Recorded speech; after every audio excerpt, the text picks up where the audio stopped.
Et cette délibération nous conduit à en faire qu'une pour faciliter les choses.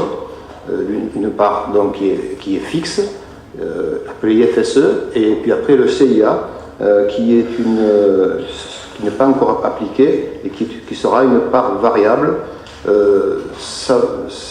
C'est dans une politique de ressources humaines basée sur l'implication des agents, la motivation et le management, et l'intérêt que l'on doit porter aussi aux services rendus aux administrés. Voilà l'intérêt de ce travail étant au fond d'avoir une politique de ressources humaines plus adaptée. Ce qu'on peut rajouter, c'est que c'est aussi l'occasion de faire une vraie classification, aussi bien au niveau des emplois, des responsabilités, etc.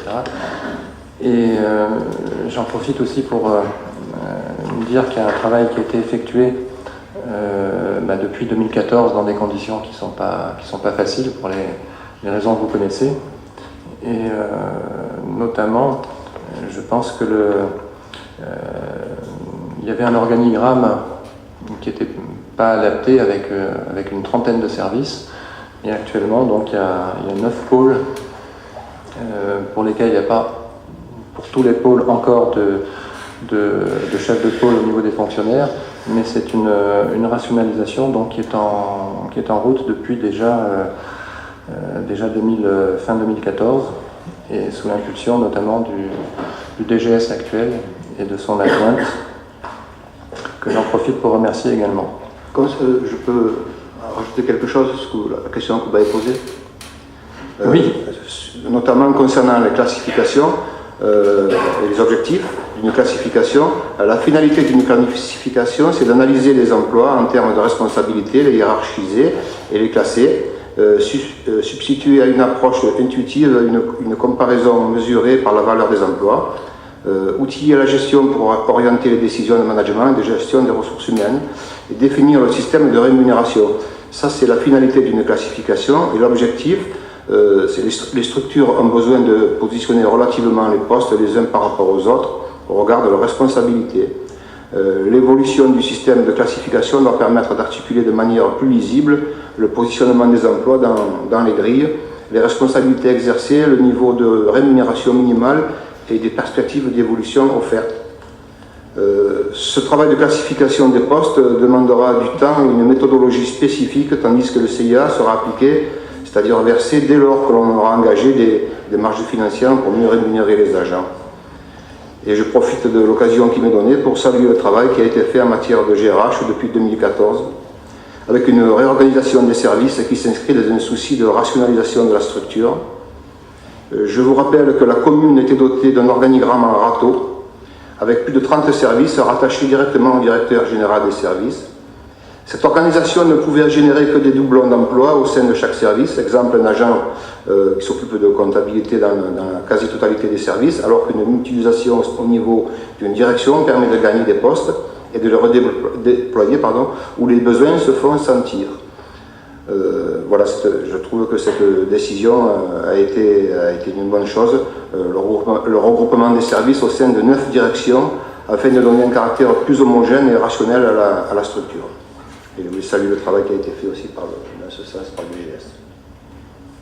Est-ce que vous pouvez nous dire où vous en êtes de vos propres entretiens? Parce que ça, c'est un travail colossal et très utile. Oui. Alors, à ce jour, j'ai rencontré, je ne les ai pas encore comptabilisés, mais je pense 150 agents. Je consacre environ 3/4 d'heure à chaque entretien individuel, au cours duquel je donne un libre cours à l'agent pour qu'il me pose des questions. On s'appuie lors de cet entretien sur la fiche de poste et sur l'entretien d'évaluation qui a été réalisé pour l'exercice 2015. J'en suis aujourd'hui donc à peu près à 150. Je me suis rendu compte lors de cet exercice qu'il y a beaucoup de bonne volonté de la part des agents, c'est à souligner, parce que souvent il y a le cliché du fonctionnaire, et ce n'est qu'un cliché, mais tous les gens que je rencontre apprécient leur travail, à un certain degré bien sûr.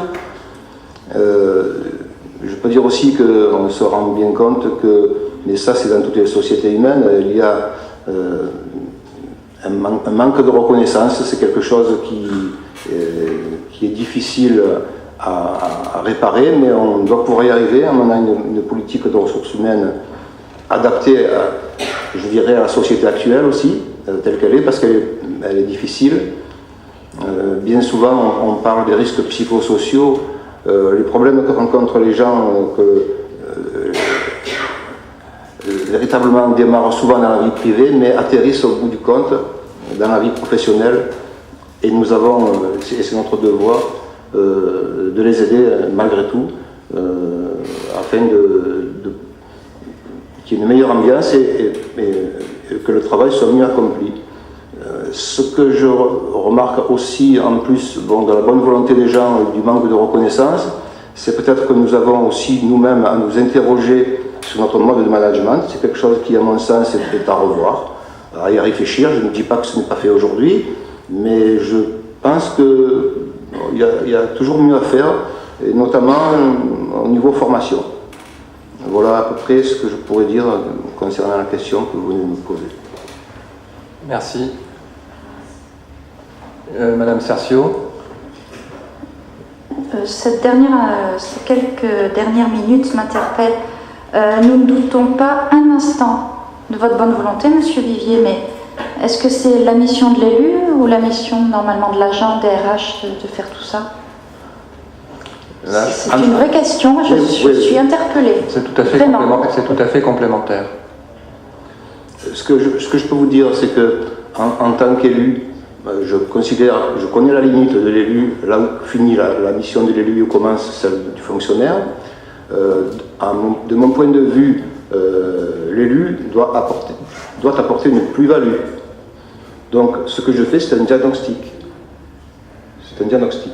Je ne me substitue pas du tout aux fonctionnaires. Il n'y a pas de rôle décisionnaire. Ok.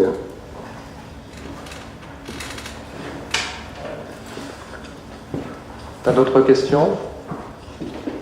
Alors, ce que je peux ajouter, c'est que c'est une réforme qui est difficile, mais qui présente des avantages tout de même. C'est qu'on est passé d'une logique de grade et de cadre d'emploi à une logique de poste, avec ce fameux RIFSEP, où c'est principalement le poste lui-même qui est analysé, avec cette possibilité de faire ces classifications dont vous avez parlé. Et puis le complément indemnitaire annuel, qui est plutôt la manière dont ce poste est occupé par l'agent. Donc c'est une nouvelle logique, je pense, très intéressante. Et j'en profite parce que on parle bien sûr de gestion des ressources humaines, mais aussi de gestion financière, et donc c'est le chapitre 012, les dépenses de personnel, et je redis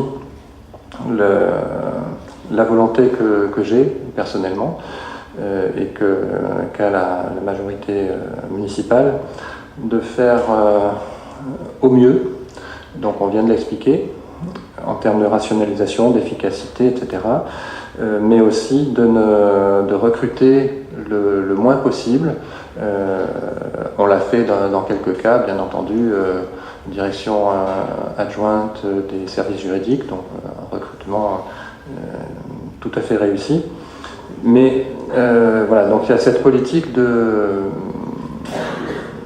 bien gérer ce 012, les dépenses de personnel, et malgré le fait que nous avons été obligés d'intégrer des agents qui venaient de l'Office de tourisme, je peux déjà vous annoncer que l'objectif que j'avais annoncé de 2% d'augmentation des dépenses de personnel en 2016, même si on n'a pas encore le montant précis, cet objectif a été atteint.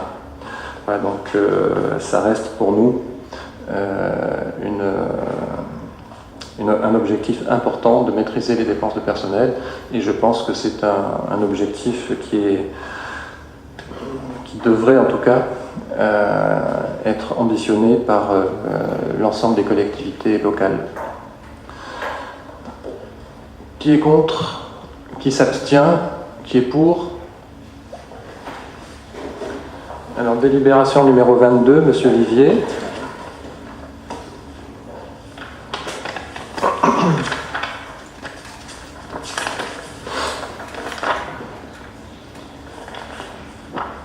Excusez-moi. Voilà. Convention avec l'association interprofessionnelle de santé au travail. Donc c'est la médecine du travail. En vertu du décret numéro 85-603 du 10 juin 1985 relative à l'hygiène et à la sécurité du travail, ainsi qu'à la médecine professionnelle et préventive dans la fonction publique territoriale, les autorités territoriales sont chargées de veiller à la sécurité et à la protection de la santé des agents placés sous leurs autorités.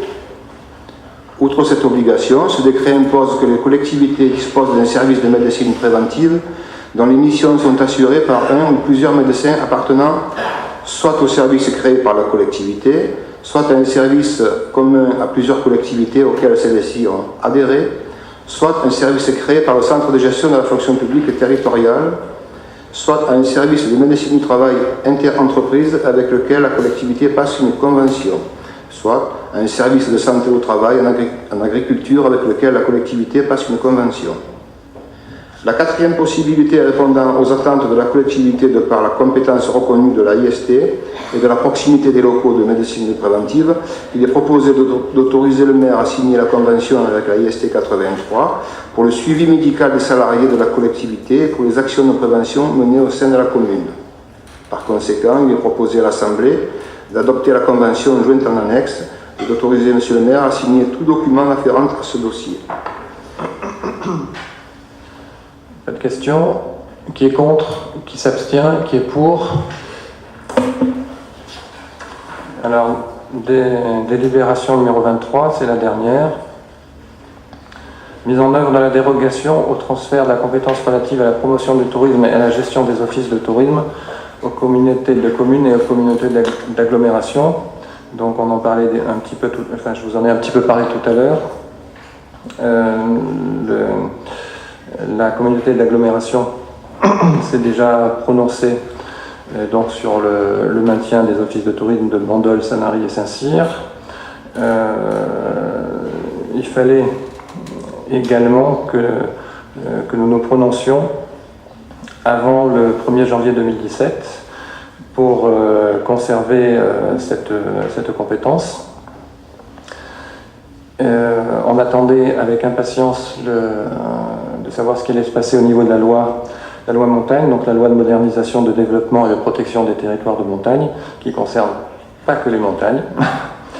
Ça avait été déjà voté par l'Assemblée nationale, ça a été voté en séance plénière au Sénat, donc le 15 décembre, bon, c'était dans la nuit du 14 au 15, mais ça a été voté le 15.